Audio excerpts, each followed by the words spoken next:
Janet Hodgson is 11 when the disturbances begin.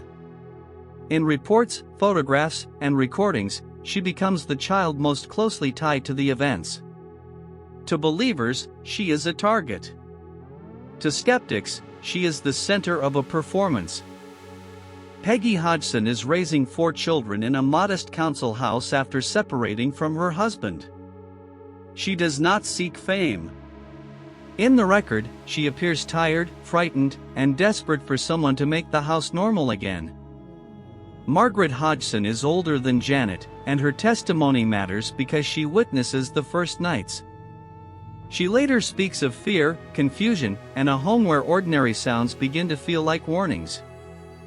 The address is ordinary, 284 Green Street, Enfield, North London. Its horror comes from contrast.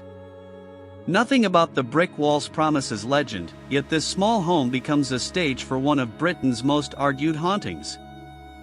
Maurice Grosse arrives as an investigator for the Society for Psychical Research. He is also a grieving father, having lost a daughter. He listens, measures, records, and becomes one of the case's strongest defenders. Guy Lyon Playfair joins the investigation and later writes one of the best-known accounts. His role is not just to believe. It is to watch, question, document, and preserve the contradictions that still divide the case. Long before investigators enter the story, 284 Green Street is simply home. Peggy Hodgson is trying to hold family life together in a council house full of children, bills, and ordinary noise. The terror begins because nothing about this place looks special. That is why the first strange sounds feel so impossible. By late August of 1977, the impossible sound has a rhythm. Janet and Margaret tell their mother that beds are moving and knocks are coming from the walls. Peggy thinks it may be childish mischief at first, until she enters the bedroom and hears the knocking herself.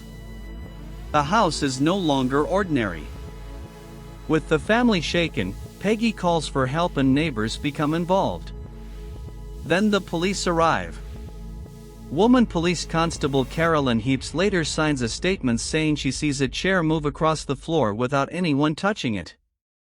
It is not proof of a ghost.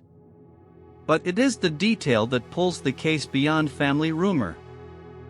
Once the police cannot dismiss it as nothing, a newspaper team enters Green Street.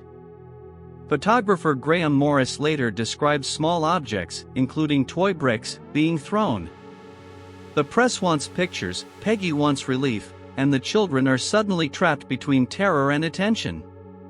The private nightmare becomes a public case. After the story reaches the Society for Psychical Research, Maurice Grosse comes to the house.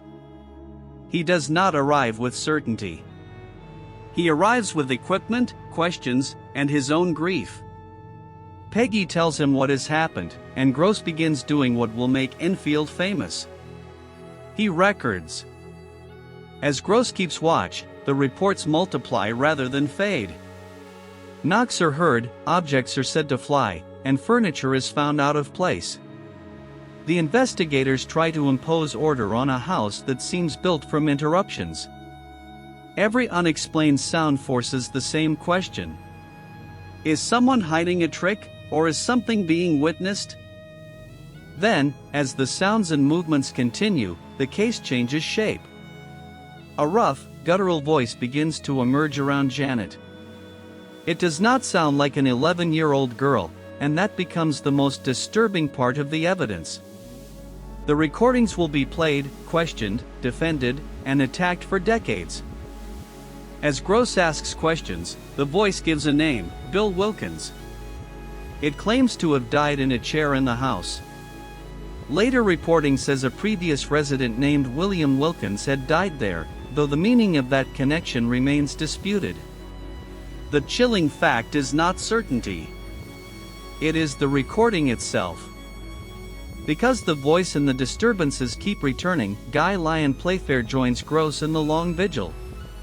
Together they spend nights in the house, setting watches, moving equipment, writing down times, and trying to catch events as they happen. Their presence gives the case a rare archive, but not a simple answer. As the vigils continue, photographs appear to show Janet rising or being thrown from the bed. They become some of the most famous images of the Enfield Poltergeist. Believers see levitation. Skeptics see a child jumping. The frame freezes the whole case in one question: evidence or performance? After the photographs and recordings spread, normal life collapses around the children. School, sleep, and privacy become difficult. Doctors, social workers, journalists, and investigators circle the family in different ways.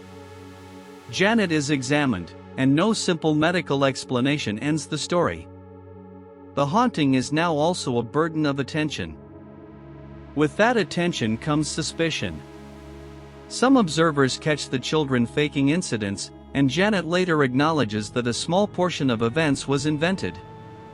Skeptics argue this weakens the entire case. The investigators admit deception occurred, but insist it does not explain everything they saw, heard, and recorded. Yet after the admissions of fakery, the case does not neatly disappear. The police statement about the moving chair remains. The voice recordings remain. The sheer number of witnesses remains. Enfield becomes famous because it refuses to sit in one category. It is not clean proof, and it is not clean dismissal. Because the case cannot be easily settled, the pressure outside grows.